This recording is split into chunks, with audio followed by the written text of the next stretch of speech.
Well, as everybody knows, the Insta360 X4 has been released.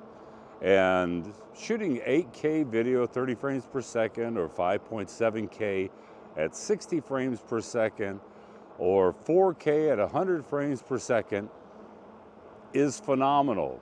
And Insta360, I've been a super big fan of theirs, and I'm not a fanboy, but you know what? They make some great products. The first product that I ever reviewed was the Insta360 X4, which was the dual module. So you had the 4K lens, and then you had the 360 lens that recorded 4K.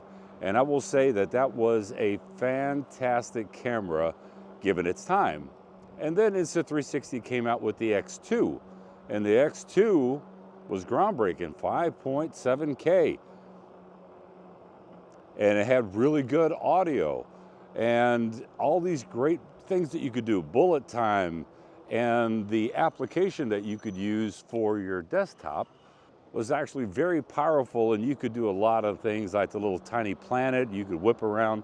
And that's the great thing about 360 cameras, is that you will never lose a shot because you're always capturing everything around you.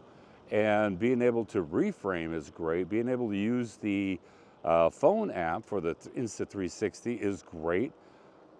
And I'm really looking forward to comparing the X4 to the X3 and the X2. Right now, what you're seeing is the X2 versus the X3. And as good as the X2 was, the X3 was just that much better. So I'm out riding the e-bike, the Sonata, that I reviewed a couple months back. This thing is just a blast. I've had absolutely no issues. I'm going to do a follow-up, a long-term review of this one, and I want to do a long-term review of the OneBot, the T6F. Ran across a little issue with it. Still works fine, but you know. But what I'd like to hear from you guys is in the comment section below. Tell me, what do you think about these two cameras? The X2 versus the X3, knowing that the X4,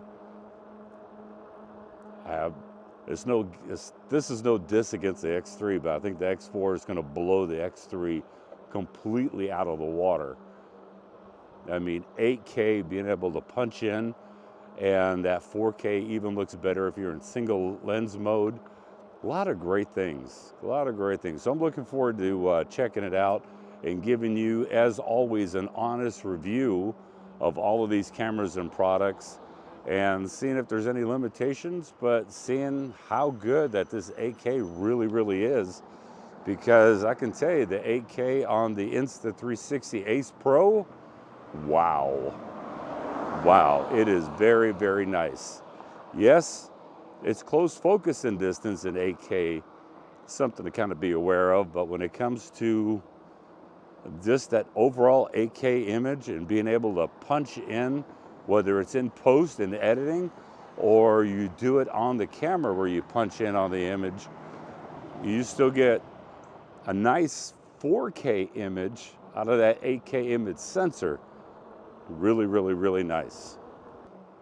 And by the way, for those of you that are wondering how many miles have I clocked on this Sonata e-bike, I've already done 175 miles on this bad boy.